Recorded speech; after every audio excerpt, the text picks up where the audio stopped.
दोस्तों कहते हैं कि प्यार अमर होता है, लेकिन क्या हो अगर ये प्यार खून से लिखा गया हो। आज हम लेकर आए एक ऐसी कहानी जहां डर और मोहब्बत की सीमाएं एक दूसरे में घुल जाती। ये है 2025 की सबसे रहस्यमय और romantic horror film Dracula a love tale. एक अमर वैम्पायर और एक इंसानी लड़की के बीच ऐसा प्यार जो वक्त, मौत और किस्मत तीनों को चुनौती देता है। तो तैयार हो जाइए क्योंकि अब शुरू होने वाली है खूबसूरत पर डरावनी मोहब्बत की सच्ची कहानी। Hollywood silver screen presenting Dracula a love tale. इस कहानी की शुरुआत होती है 1480 से, जब रोमानिया में राजकुमार व्लाड अपनी वाइफ एलिजाबेथ के साथ रहा करता था। राजकुमार व्लाड एलिजाबेथ से बहुत प्यार करता था। दोनों क्वालिटी टाइम स्पेंड कर ही रहे थे कि तभी कुछ सैनिक एक समाचार लेकर आते हैं कि ऑटोमन एम्पायर ने युद्ध की घोषणा कर दी, इसलिए उन्हें जाना हो। व्लाड एलिजाबेथ को छोड़कर नहीं जाना चाहता था, लेकिन प्रजा की रक्षा के लिए वो राजी हो जाता है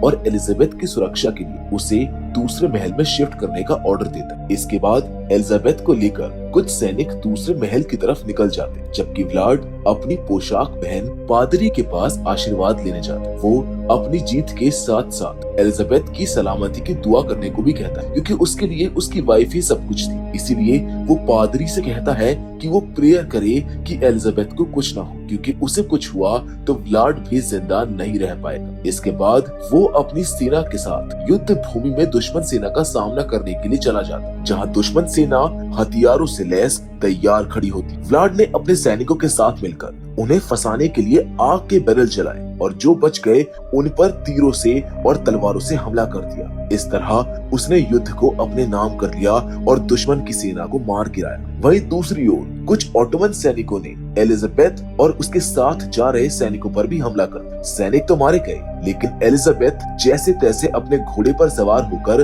भागने में कामयाब हुई, लेकिन दुश्मन सैनिक अभी भी उसके पीछे थे। जल्द ही ये खबर व्लाड तक पहुंच गई और वो अपनी वाइफ को बचाने के लिए निकल पड़ा, लेकिन तब तक बहुत देर हो चुकी थी। दुश्मन सैनिकों ने एलिजाबेथ को बुरी तरह से घायल कर दिया था। वो जमीन पर बैठी अपने आखिरी पलों को गिन रही थी। व्लाड ने गुस्से में सभी सैनिकों को मार गिराया और एलिजाबेथ को बाहों में भर लिया। उसने आखिरी बार व्लाड को देखा और दम तोड़। व्लाड एलिजाबेथ की डेथ से बौखला गया। वो गुस्से में तिलमिलाता हुआ महल पहुंचा और पादरी को पूरी बात बताते हुए पूछा कि क्या उसने उसकी वाइफ के लिए प्रेयर नहीं की थी, जिस पर पादरी ने कहा कि वो जो कर सकता था उसने किया, लेकिन ये डेस्टिनी है। व्लाड का गुस्सा फिर भी शांत नहीं हुआ। उसने पादरी से कहा कि वो एलिजाबेथ को वापस से जिंदा कर दे, लेकिन ये मुमकिन नहीं था। पर पादरी ने कहा कि वो दोबारा जन्म जरूर लेगी और एक बार फिर से व्लाड अपनी वाइफ से जरूर मिलेगा। उसे बस ईश्वर पर यकीन बनाए रखना होगा।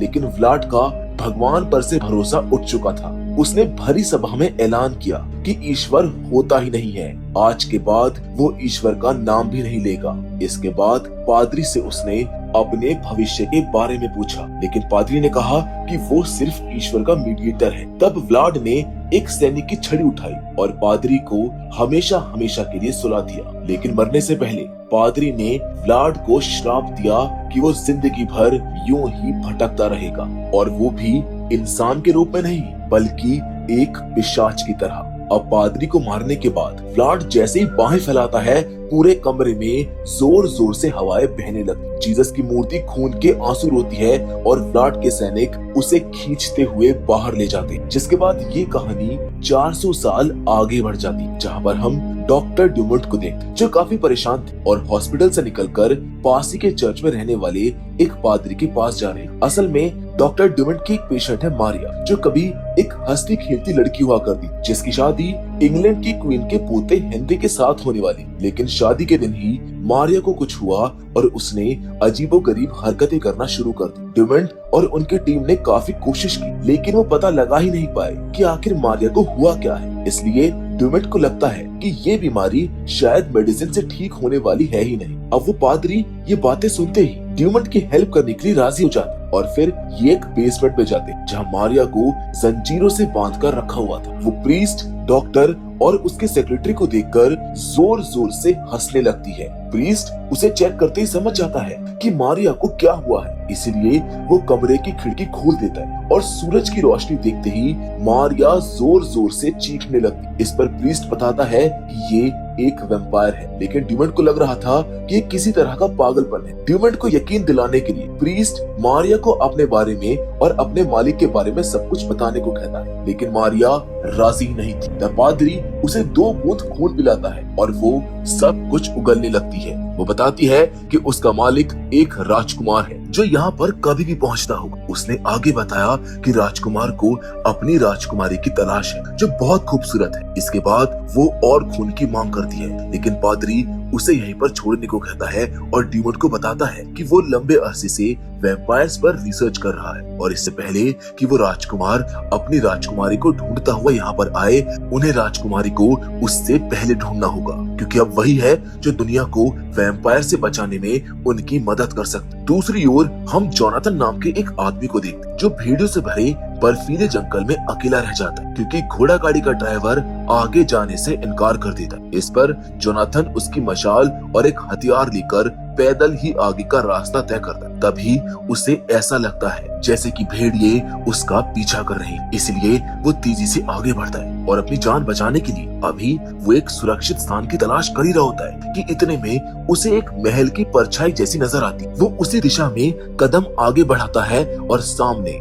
एक बड़ा सा महल देखकर राहत की सांस लेता है। इतने में महल का दरवाजा अपने आप खुल जाता है, जैसे मानो कोई अदृश्य शक्ति उसे ऑपरेट कर रही हो। इसी तरह एक के बाद एक दरवाजे खुलते हैं और अपने आप बंद होते चले जाते हैं और फिर सामने आता है एक बूढ़ा और अजीब सा व्यक्ति जो जोनाथन के हाथ से मशाल लेकर एक कोने में फेंकता है और पूरा महल लाइट से रोशन हो जाता है। जोनाथन उस व्यक्ति को अपना परिचय देते हुए अपना नाम और काम बताता है। जोनाथन कहता है कि उसकी मुलाकात इंग्लैंड में एक लड़की से हुई। उस लड़की ने बताया कि ये महल बहुत ही कीमती है और आप इसको बेचना चाहते हैं। इस पर इस व्यक्ति ने भी अपना परिचय दिया और कहा कि वो व्लाड द्वितीय है, यानी ये वही राजा व्लाड है जिसे हमने कहानी की शुरुआत में देखा था। व्लाड जोनाथन से ये भी कहता है कि अगर वो चाहे तो उसको ड्रैकुला भी कह सकता है। हालांकि जोनाथन ने महल में आने का जो कारण बताया और वो जिस लड़की की बात कर रहा था, ड्रैकुला खुद उससे अनजान था, लेकिन उसको लगा कि वो शायद उसकी ही कोई सेविका हो। इसके बाद ड्रैकुला जोनाथन को खाना खिलाता है और फिर एक कमरे में आराम करने के लिए छोड़ देता है। साथ में वो ये भी कहता है कि चाहे जो भी हो जाए रात में वो कमरे से बाहर ना निकले। जोनाथन को ये बात अजीब जरूर लगती है, लेकिन उसने कुछ ध्यान नहीं दिया और अपने काम में लग गया। दूसरी ओर पादरी मारिया के होने वाले पति हेनरी से मुलाकात करता है। हेनरी मारिया को लेकर परेशान था, लेकिन पादरी उसको शांत करता है और मारिया का कमरा चेक करता है, जहां उसे किताब का फटा हुआ पन्ना मिलता है और साथ में एक इत्र की बोतल भी मिलती। इधर ड्रैकुला भी जब अपने महल में घूमते हुए एक किताब को देखता है तो उसका भी एक पेज गायब था, यानी मारिया के पास वो पन्ना ड्रैकुला की किताब का ही था। कुछ देर बाद जोनाथन को महल से कुछ अजीबोगरीब आवाजें आनी शुरू हो जाती और उससे रहा नहीं जाता और ड्रैकुला के मना करने के बावजूद भी वो बाहर गलियारे में घूमना शुरू कर देता है, जिसके बाद वो तहखाने में पहुंच जाता है जहां उसको एक ताबूत दिखता है और जैसे ही वो ताबूत खोलता है उसमें ड्रैकुला आराम कर रहा होता है। वो आंखें खोले बिना ही जोनाथन से कहता है कि उसे कमरे से बाहर नहीं आना चाहिए था। इतने में पीछे से कोई जोनाथन पर वार करता है और जब उसे होश आता है तब वो अपने आप को उसी जगह पर जंजीरों से बंधा हुआ पाता है। जोनाथन भगवान का नाम पुकारता है, जबकि ड्रैकुला उसे ऐसा ना करने को कहते हुए उल्टा लटका देता है। साथ ही में वो उसकी गर्दन पर एक कट लगाकर अपनी सच्चाई बताते हुए कहता है कि वो एक वैम्पायर है जो सदियों से जिंदा है और अब वो जोनाथन को मारकर उसका खून भी पीने वाला है। जोनाथन मरना नहीं चाहता था, इसीलिए जैसे ड्रैकुला ने उससे उसकी आखिरी इच्छा पूछी, जोनाथन ने कहा कि मुझे जानना है कि तुम्हारी कहानी क्या है। ड्रैकुला जानता था कि इसमें बहुत लंबा वक्त लगेगा, लेकिन अपने शिकार की आखिरी इच्छा पूरी करना उसका फर्ज था। इसीलिए वो उसे कुर्सी से बांधकर अपने बीते हुए दिनों को याद करता कि आज से 400 साल पहले वो एक राजा हुआ करता था, राजा व्लाड, और उसे भी भगवान पर पूरा यकीन था। लेकिन फिर उसकी वाइफ मर गई और भगवान पर से उसका ये विश्वास भी उठ गया। लेकिन पादरी ने कहा था कि उसकी वाइफ एक बार फिर से जन्म लेगी और वो दोनों एक बार फिर से जरूर मिलेंगे। इसलिए उसने अपनी बीवी की तलाश शुरू की और दुनिया के कोने कोने में गया। वो भारत में भी गया, जहाँ पर उसने एक खास तरह का परफ्यूम बनाना सीखा जो लोगों को उसके वश में कर सकता था। अब यूं ही घूमते फिरते उसने लोगों का शिकार भी किया और उनका खून भी पी लिया। अब वो एक पार्टी में पहुंचा और यहाँ पर उसे इजाबेल नाम की एक लड़की मिली। ड्रैकुला को लगा कि इजाबेल उसकी रानी है, लेकिन जल्द ही उसकी ये गलतफहमी भी दूर हो गई और उसने गुस्से में आकर इजाबेल समेत पार्टी में आए सभी महिलाओं को मार गिराया, जिनमें से एक मारिया भी थी। इसके बाद उसने लोगों को अपना गुलाम बनाना शुरू कर दिया, क्योंकि वो समझ गया था कि एलिजाबेथ को ढूंढना अकेले उसके बस की बात नहीं, इसमें गुलाम ही उसकी मदद कर पाएंगे। इसीलिए अब वो लोगों का खून चूसकर उन्हें मारता नहीं है, बल्कि अपना गुलाम बना लेता है। ये कहानी सुनने के बाद जोनाथन उसे अपने प्यार का वास्ता दे देता है ताकि वो उसको छोड़ दे। वो अपनी मंगेतर मीना की तस्वीर ड्रैकुला को दिखाता है, जो बिल्कुल एलिजाबेथ से मिलती जुलती थी। अब तस्वीर देखते ही ड्रैकुला पागल सा हो जाता है, क्योंकि वो मीना नहीं बल्कि उसकी एलिजाबेथ जिसने दोबारा जन्म लिया है। वो जोनाथन से पूछता है कि उसे यहाँ पर किसने भेजा है। इस पर जोनाथन बताता है कि कुछ समय पहले ही उसकी मुलाकात किंग हेनरी की होने वाली वाइफ मारिया से हुई। बाद में जोनाथन ने मारिया को मैना से मिलवाया और मैना से मिलने के बाद उसने जोनाथन को इस महल के बारे में बताया। ये सुनकर ड्रैकुला समझ जाता है कि उसकी गुलाम वैम्पायर मारिया ने उसकी वाइफ को ढूंढ लिया था, इसीलिए उसने जोनाथन को यहाँ पर भेजा। ये सोचकर वो खुशी से नाचते हुए अपने गुलामों को जोनाथन को कैद करने का आदेश देता है, क्योंकि अब वो अपनी एलिजाबेथ यानी मैना को लेने के लिए इंग्लैंड जाने वाला था। दूसरी ओर प्रीस्ट डॉक्टर ड्यूमंट से बात करता है और उसे एलिजाबेथ की तस्वीर दिखाते हुए कहता है कि यही है वो राजकुमारी जिसकी तलाश वैम्पायर पिछले 400 सालों से कर रहा है। इतने में केबिन में एक यंग डॉक्टर आता है, जो बाहर आई एक लड़की के बारे में बताता है जो मारिया से मिलने आई थी, और ये लड़की कोई और नहीं बल्कि मैना ही थी, जो मारिया की काफी अच्छी दोस्त बन चुकी थी और यहाँ पर उसका हालचाल जानने के लिए आई थी। लेकिन मैना मारिया के रूप में एक वैम्पायर की दोस्त थी और ये बात ड्यूमेंट और प्रीस्ट के गले उतर ही नहीं रही थी। वो बार बार एक ही बात सोच रहे थे कि एक वैम्पायर भला एक लड़की को दोस्त क्यों बनाएगा। इसीलिए दोनों मैना से पूछताछ करने लगते, जैसे कि वो दोनों कब मिले और कहाँ मिले और उनकी दोस्ती कैसे हुई। मैना बताती है कि मारिया से उसकी मुलाकात एक पार्टी में हुई थी और तभी से वो दोनों बहुत अच्छे दोस्त। इसके साथ ही वो अपने बारे में भी बताती कि उसकी जोनाथन के साथ सगाई हो चुकी है। हालांकि सगाई जल्दबाजी में हुई थी, लेकिन अब वो जोनाथन की होने वाली वाइफ है। लेकिन वो शायद खुश नहीं है, क्योंकि इतनी बड़ी बात बोलने के बाद भी उसके चेहरे पर जरा से भी खुशी छलक नहीं रही। इसीलिए प्रीस्ट और डॉक्टर को शक होता है कि कहीं यही एलिजाबेथ तो नहीं, क्योंकि उसकी शक्ल एलिजाबेथ की शक्ल से हूबहू मैच हो रही थी। अपना शक दूर करने के लिए दोनों ने मैना की लाइक डिसलाइक और उसकी फीलिंग्स के बारे में पूछा, जिस पर मैना ने कहा कि उसे कई बार ऐसा लगता है जैसे उसका जन्म इस सेंचुरी में हुआ ही नहीं है, बल्कि वो बहुत लंबे समय से यहाँ पर है। साथ ही में उसने प्यार पर गहरी बातें की और ये सुनकर प्रीस्ट को यकीन हो जाता है कि यही एलिजाबेथ है जिसको ड्रैकुला ढूंढ रहा है। इसके बाद मैना वहाँ से चली जाती, लेकिन जाते जाते प्रीस्ट ये पता कर लेता है कि वो कहाँ पर रहती। दूसरी ओर हम ड्रैकुला को देखते हैं, जो अब इंग्लैंड में आ चुका है और एक चर्च के बाहर खड़ा है। उसने एक भिखारी का भेष लेकर अंदर से झांक रही नन से कहा कि वो बहुत दिनों से भूखा है और बाहर बहुत ठंड है, उसे मदद की जरूरत है। ये सुनकर नन्स ने उसको एक बूढ़ा भिखारी समझकर अंदर ले लिया और उसके लिए खाने का इंतजाम करने लगी। और कुछ ही देर में एक नन हाथ में सूप का कटोरा लिए बाहर आती और उस भिखारी का असली रूप देखकर चिल्ला पड़ती। ड्रैकुला एक एक करके उन सभी नन्स को मारने लगता है ताकि उनका खून पीकर वो जवान दिख सके। इसके बाद वो उसी अस्पताल में जाता है जहाँ मारिया को रखा गया था। वो यहाँ भी सभी को मार देता है और मारिया को छुड़ाकर उसे काम सौंपता है। एक तरफ जहाँ ड्रैकुला धीरे धीरे अपनी मंजिल के करीब पहुंच ही रहा था, वहीं दूसरी ओर जोनाथन महल में बैठा ये सोच रहा था कि अगर वो यहाँ पर रहा तो मारा जाएगा, इसीलिए उसे कुछ भी करके यहाँ से बाहर निकलना होगा ताकि वो जिंदा बच सके और इंग्लैंड पहुंचकर मैना को बचा सके। इसीलिए वो अपने आप को आजाद करने की कोशिश करता है और खुशकिस्मती से उसके हाथ भी खुल जाते। इसके बाद वो महल के पीछे से भागने लगता है। हालांकि पीछे ड्रैकुला के सेवक आते हैं, लेकिन जोनाथन उनसे बचते बचाते यहाँ से बाहर निकल जाता है और सीधा इंग्लैंड के लिए दौड़ लगाता है। इधर मैना अपने कमरे में बैठी कुछ सोच रही होती है कि इतने में ही पीछे से उसकी फ्रेंड मारिया उसके पास आती और मारिया को देखकर मैना तो एकदम शॉक्ड ही रह जाती। मारिया बताती है कि वो ठीक हो गई है, इसीलिए डॉक्टर्स ने उसको छोड़ दिया है। ये सुनकर मैना को बहुत खुशी होती है क्योंकि उसकी सबसे अच्छी दोस्त आजाद थी। इसके बाद मारिया मैना को एक पार्टी के बारे में बताती और उसे अपने साथ चलने को भी कहती। हालांकि पहले तो मैना मना करती है, लेकिन मारिया के जिद करने पर वो उसके साथ चलने के लिए राजी हो जाती है और फिर वो दोनों पार्टी में जाते हैं जहाँ ड्रैकुला पहले से ही मैना का इंतजार कर रहा था। पूरे 400 साल बाद अपनी वाइफ को देखकर ड्रैकुला देखता ही रह जाता है। मारिया दोनों की मुलाकात करवाती है और फिर उन्हें अकेले में बात करने के लिए छोड़ देती है। अब ड्रैकुला भी घुमा फिराकर मैना को उसके अतीत के बारे में याद दिलाने की काफी कोशिश करता है, लेकिन मैना को कुछ भी याद नहीं आ रहा था। उसे बस इतना याद था कि उसकी शादी जोनाथन के साथ होने वाली है। पार्टी खत्म होने के बाद ड्रैकुला खुद मैना को उसके घर तक छोड़ने जाता है, जबकि कमरे में घुसते ही मैना को प्रीस्ट और जॉन मिलते हैं, जो पहले से ही उसके कमरे में छुपकर बैठे हुए थे ताकि उसको सच्चाई बता सके। यहाँ जॉन की हालत थोड़ी खराब होती है, इसलिए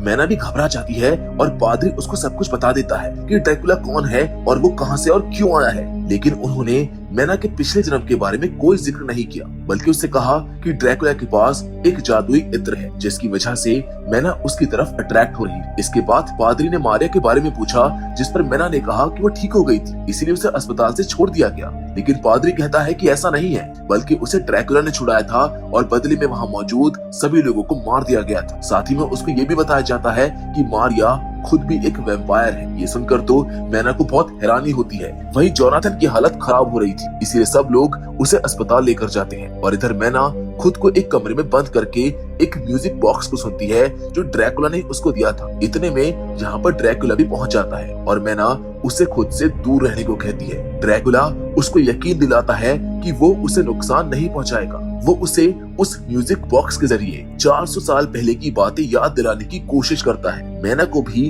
अपना अतीत याद आ जाता है और वो ड्रैकुला से हमेशा अपने साथ रहने को कहती है, लेकिन इसके लिए उसे भी वैम्पायर बनना होगा। पर ड्रैकुला इसके लिए राजी नहीं होता है, लेकिन मैना बार बार जिद करती है ताकि वो भी उसकी दुनिया में उसके साथ ही रह सके, जहाँ मजबूरन ड्रैकुला को मानना पड़ता है। वो उसकी गर्दन पर काट कर उसे भी अपने साथ अपने महल ले जाता है। वहीं मैना के कमरे के बाहर उसके पिता को एक अजीब सी गंध महसूस होती है और वो समझ जाता है कि ड्रैकुला अंदर ही है, इसलिए वो पादरी के साथ कमरे का दरवाजा तोड़कर अंदर पहुंचते हैं। लेकिन अब वहाँ मैना की टोपी के अलावा और कुछ भी नहीं था। प्रीस्ट को समझते देर नहीं लगती कि ड्रैकुला अब मैना को अपने साथ ले गया है, लेकिन वो एक शैतान था और उसे रोकना भी बहुत जरूरी था। इसके बाद ये लोग हेनरी के पास पहुंचते हैं जहाँ मारिया भी लौट आई थी। हेनरी उसे देखते ही गले लगा लेता है, लेकिन जैसे ही मारिया उसकी गर्दन काटने के लिए झुकती है, पादरी उसको मार देता है। इसके बाद पादरी हेनरी को सब कुछ समझाता है और ये लोग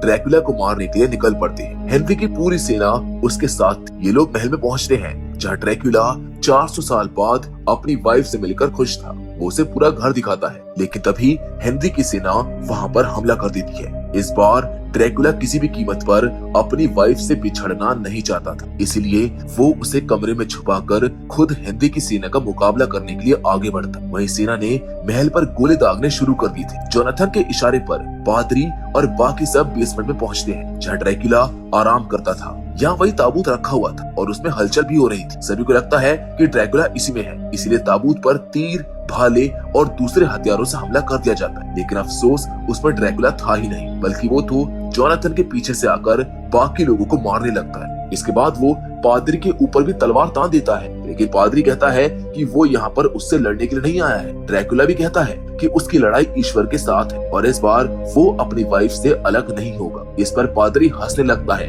और ड्रैकुला को समझाते हुए कहता है कि तुम अपनी बीवी से प्यार करते हो, लेकिन ये कैसा प्यार है? तुम उसे कैसी जिंदगी दे रहे हो? ये जिंदगी तो मरने से भी ज्यादा बदतर है। तुम जानबूझकर उसे जानवर बना रहे हो, एक शैतान। अगर तुम सच में अपनी वाइफ से प्यार करते हो तो उसे एक अच्छी जिंदगी दो और इसके लिए तुम खुद को मार दो, क्योंकि अगर तुम मर गए तो वो अपने आप ठीक हो जाएगी, वो वापस से इंसान बन जाएगी और एक अच्छी जिंदगी जिएगी। ड्रैकुला खुद सिर्फ एक वैम्पायर नहीं बल्कि वैम्पायर का राजा था, इसलिए वो जानता था कि वैम्पायर्स की जिंदगी कितनी खराब होती और ये लाजमी था कि वो एलिजाबेथ की जिंदगी ऐसी नहीं चाहता था, इसीलिए वो पादरी की बात मान लेता है और एलिजाबेथ को कमरे में लॉक कर देता। वहीं एलिजाबेथ भी समझ चुकी थी कि ड्रैकुला अब क्या करने वाला है, इसलिए वो रोती है, चिल्लाती है और उसे ऐसा ना करने को कहती। लेकिन ड्रैकुला पादरी से कहता है कि वो उसको मार दे और पादरी उसके सीने पर हमला करके उसे मार देता है। ड्रैकुला के मरते ही एलिजाबेथ वापस से नॉर्मल हो जाती, लेकिन उसे ड्रैकुला के साथ बिताया हुआ एक एक पल याद था। वो चाहकर भी उसे भुला नहीं सकती थी और ये बात जोनाथन भी जान चुका था, इसीलिए वो उससे शादी नहीं करता है, बल्कि उसे ड्रैकुला की यादों में ही रहने देता है, जिसके साथ ये कहानी यहीं पर खत्म हो जाती। तो दोस्तों, ये थी ड्रैकुला अ लव टेल की पूरी कहानी, जहाँ प्यार ने मौत को मात दी और एक राक्षस ने इंसान से मोहब्बत करना सीखा। ये कहानी हमको ये सिखाती कि हर दिल में अंधेरा नहीं होता, कभी कभी वही अंधेरा सबसे ज्यादा रोशनी देता है। अगर आपको ये कहानी पसंद आई हो तो इस वीडियो को लाइक जरूर करें। बाकी फिलहाल आज की इस वीडियो में बस इतना ही, लेकिन हमेशा की तरह हम आपसे जरूर मिलेंगे और वो भी एक और नई इंटरेस्टिंग कहानी के साथ। पर तब तक के लिए धन्यवाद।